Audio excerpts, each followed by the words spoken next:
Good afternoon, Collision. How's everybody doing? All right. Well, welcome back from lunch. This afternoon, we're delving into the world of robotics.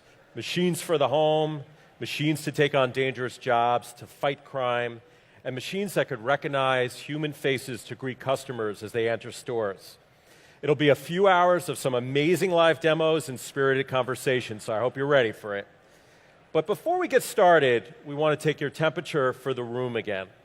So I'm going to ask you all to take out your phones and open up the Collision app. Come on, take out your phones.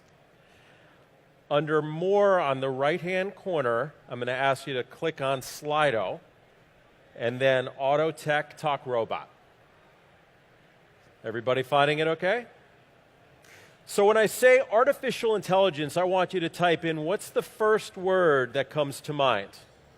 Enter that word into the poll, and it's going to show up here.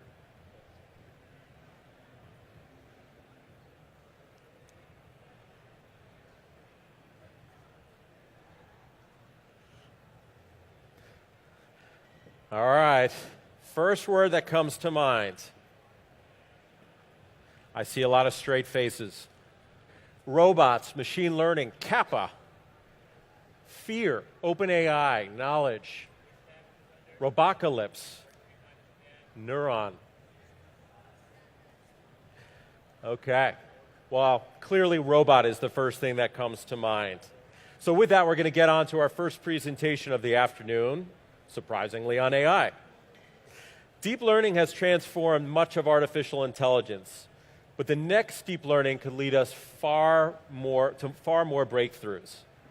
The inventor of Siri's back-end technology, who is now the CEO of Sentient Technologies, is up first to give us a high-level lesson in evolutionary AI.